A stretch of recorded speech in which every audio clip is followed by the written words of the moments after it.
अस्सलाम वालेकुम, welcome to अल हक लॉ फर्म। मैं एडवोकेट लारिब शेख एक दफ़ा फिर हाजिर हूँ आपके साथ एक नई वीडियो के साथ। आज की हमारी वीडियो होगी वाइफ की मेंटेनेंस के हवाले से, जिसको दूसरे अल्फाज में बोले तो बीवी के नान नफके के हवाले से, जिसका जिक्र मुस्लिम लॉ फैमिली ऑर्डिनेंस में सेक्शन 5 में किया गया है। अब बीवी का नान नफका न सिर्फ इखलाकी बल्कि कानूनी तौर पर भी शौहर पर लागू किया गया है। जैसे ही वो अपनी बीवी को निकाह करके अपने घर ले आता है, उसी सूरत ही नान नफका जायज़ हो जाता है।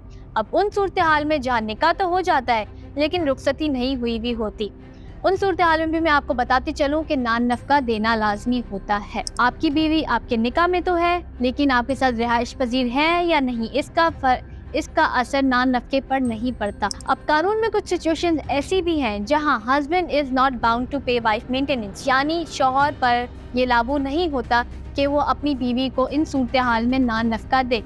अब वो सूरत हाल क्या है, हम आपके साथ बारी बारी डिस्कस करते जाएंगे। सबसे पहली सिचुएशन ये है जहाँ बीवी अपने शौहर के साथ रहने से इनकार कर दे। अब शौहर तो चाह रहा होता है कि उसकी बीवी उसके साथ रहे, लेकिन बीवी या तो अपने माँ बाप के घर या अपने रिश्तेदारों के घर या कहीं भी रिहाइश पजीर होती है, लेकिन अपने शौहर के साथ रहने से इनकार कर देती है। तो ऐसी सिचुएशन में शौहर पर ये लागू नहीं होता कि वो अपनी बीवी को माहाना मेंटेनेंस देता रहे। अब दूसरी सिचुएशन ये है जहां आपकी बीवी डिसोबीडियंट है, यानी आपकी बीवी आपकी नाफरमानी करती है, आपसे इज्जत से पेश नहीं आती, ना बाअदब पेश आती है।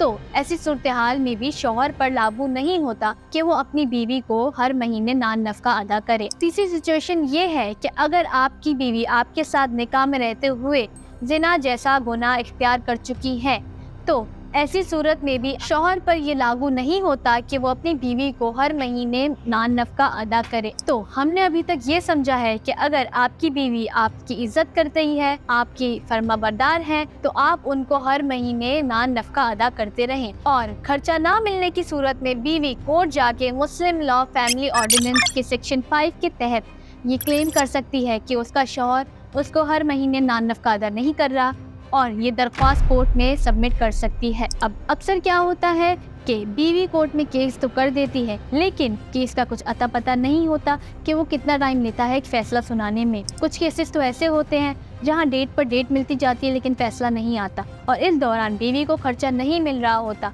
जिसकी वजह से बीवी को काफ़ी मुश्किलात का सामना करना पड़ता है। जैसे ही केस कोर्ट में दाखिल होता है और शौहर पेश होता है, उसी वक्त कोर्ट एक फौरी तौर पर रकम मुकर्रर कर देती है जिसे कहते हैं इंटरिम मेंटेनेंस, जो कि थ्रू आउट कार्रवाई शौहर को अपनी बीवी को अदा करनी होती है। अब अगर ये इंटरिम मेंटेनेंस शौहर की हैसियत से ज़्यादा मुकर्रर किया गया होता है या बीवी के खर्चे से कम मुकर्रर किया गया होता है, तो ऐसी सूरत में शौहर और बीवी दोनों हाई कोर्ट में अपील कर सकते हैं इंटरिम मेंटेनेंस के हवाले से। अब अगर शौहर कोर्ट में पेश नहीं होता या नहीं पेश होना चाह रहा होता, तो ऐसी सूरत में कोर्ट एक्स पार्टी का फैसला सुनाती है, जहां शौहर का दलील देने का हक निश्चित कर दिया जाता है और यक तरफा फैसला सुनाया जाता है। अब इसके बाद जो फैसला सुनाती है कोर्ट, वो शौहर की इनकम और बीवी के खर्चे को मद्देनजर रख के सुनाती है, ताकि किसी के साथ नाइंसाफ़ी ना हो और जो खर्चा तय किया गया है उससे दोनों मियाँ बीवी इत्तेफाक करें।